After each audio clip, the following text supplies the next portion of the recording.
All right, everybody. Samori Benjamin here at Citi Field, here with Miami Marlins outfielder Dane Meyers. Dane, nice meeting you and welcome, man. Thank you, brother. Yeah, definitely. And you have a very interesting baseball story. But before I get to where you are now, where were you raised? Houston, Texas. Houston, Texas. Okay. So were you a big sports fan growing up? Yeah, basically all I know growing up. So it's nice to be in this lifestyle now. Yeah, no doubt about it. Who were some of your maybe like inspirations growing up as a kid? One being my mom, being a single parent, raising three kids on her own. My older brother was one as well. Just watching him play ball and teach me the game. A couple big leaguers I liked were like Derek Jeter, Gary Sheffield, a lot of Yankees guys that just played the game hard and played it the right way. Yeah, I'm from New York. I grew up a Yankee fan, so those guys, I definitely know a lot about those guys, of course. And Derek Jeter, a lot of guys your age in the major leagues right now tell me the favorite player was Derek Jeter, so that's really cool to see. And so your brother, did he play baseball? He did. He played college ball. Where? Texas A&M, Corpus Christi. Oh, cool. So about how many years was he older than you?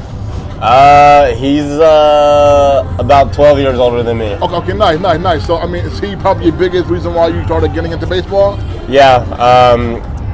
Ever since I can remember, he put a bat in my hands. I think as soon as I could walk, never had to take any lessons or anything like that. He's always been my mentor and coach, so it's been nice.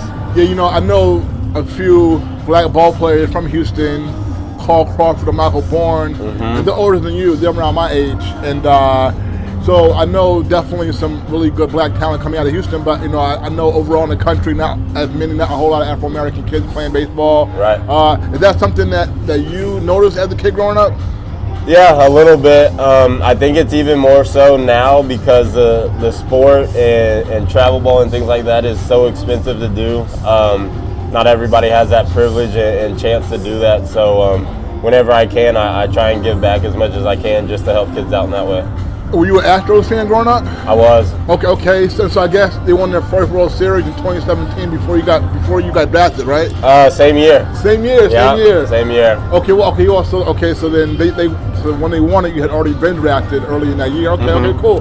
So what was it like? Okay, having been drafted, so now you are professional, not playing in major leagues, minor leagues, but you see your childhood team win the World Series. Yeah, it was cool.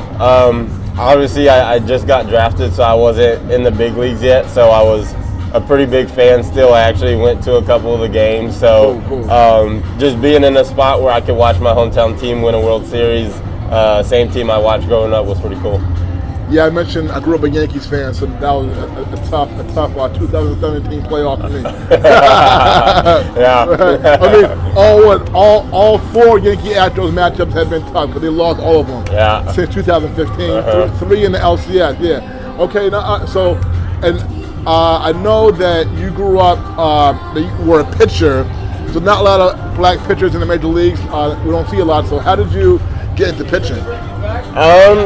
I just kind of, growing up, I always had a good arm, so I always, coaches wanted me to pitch. I always saw myself as a position player first. Pitching was just something I loved to do, just competing and things like that. So necessarily wasn't my focus point, but my path ended up working out. And you went to Rice to go to college, right? I Rice? did, yeah.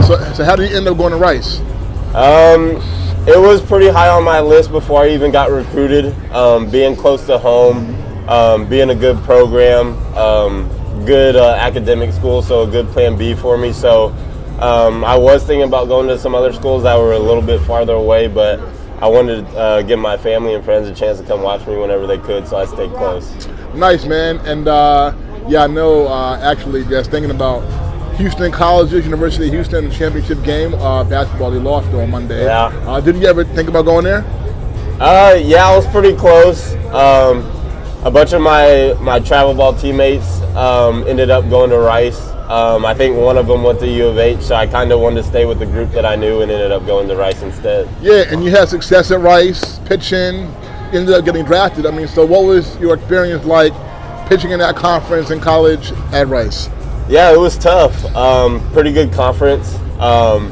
I was still playing the field and pitching, so it was a little bit taxing on my arm, but it was fun. That's what I wanted to go to Rice to do, was get the chance to do both, and they gave me the chance to do that. Okay, and then you got drafted by Detroit, in 2000, what year was 17. that? Right, 2017 you got drafted, right? 2017 you got drafted by Detroit. So 6th round, right? Yep. So what was that experience like getting drafted? It was an interesting day. I thought I was going to go a little bit higher in the draft. I thought I was going to get a little more opportunity to be drafted as a position player and get that chance first. But the way things shaped out, Detroit wanted me to pitch.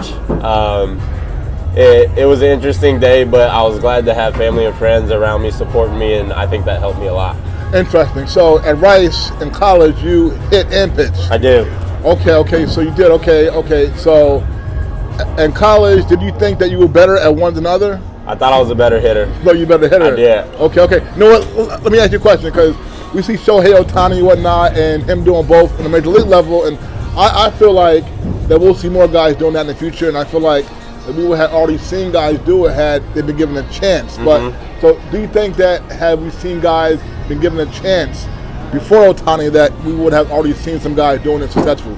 Yeah, I think Ohtani definitely. Obviously, he's a special player. Yeah. Special person. It takes a lot to be able to work on both and do both. But yeah, I think people are realizing you can't really put a person in a bubble, and if they're good at both, why not give them the chance to do both?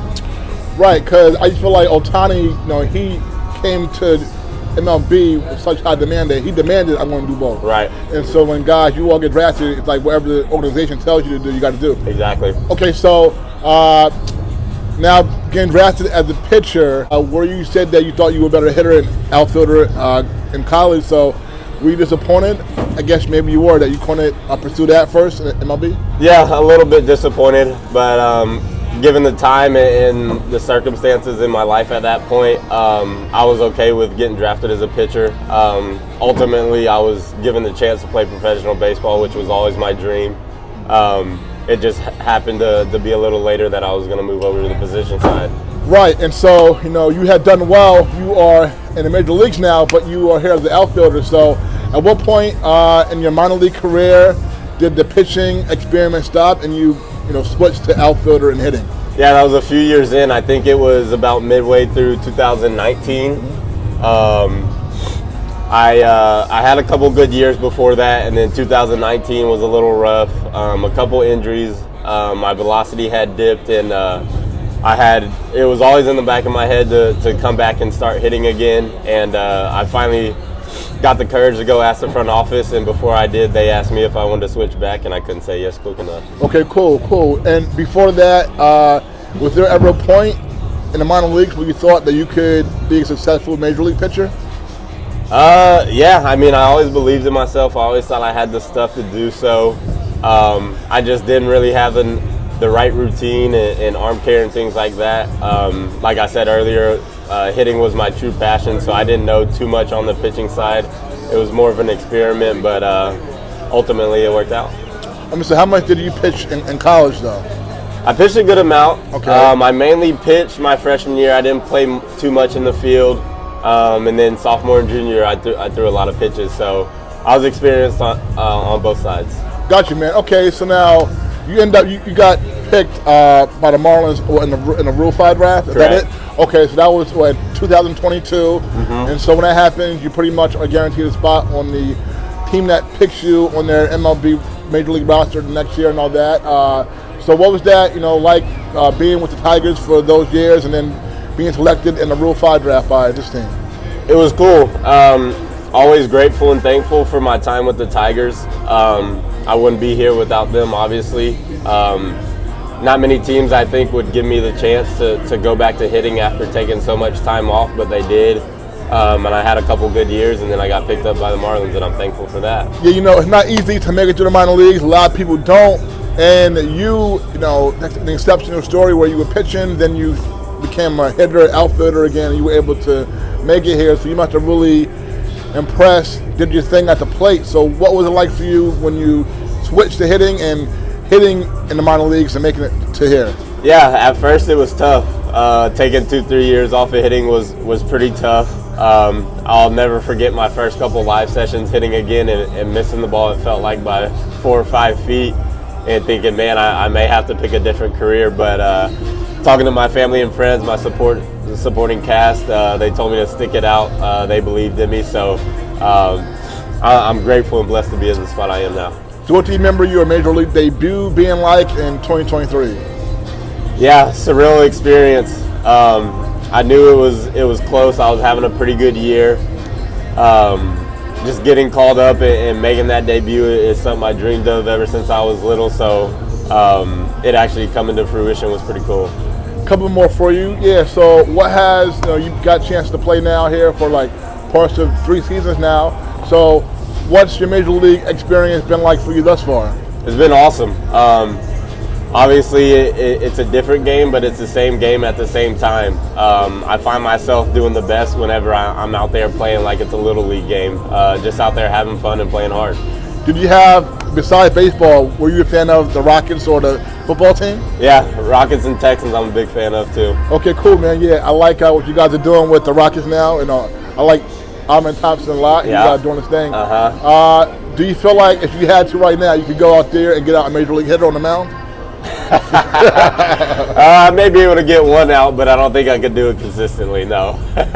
And you all off to a solid start here, and we had you batting over 300, and we had Jackie Robinson Day next Tuesday, April 15th. So how excited are you to be able to get a chance possibly to play on that day? Yeah, I'm excited. It'll be my first chance to be on that play on that day. Obviously Jackie was a pioneer of the game, pioneer for black people, and just to be able to play on that day and play the game like Jackie would is a special experience. All right, Dane, man, I appreciate it. Folks, Miami Marlins outfielder Dane Meyers, number 54. Dane, man, thank you and good luck. Thank you, brother. Thank you, man. All right, folks, we're back.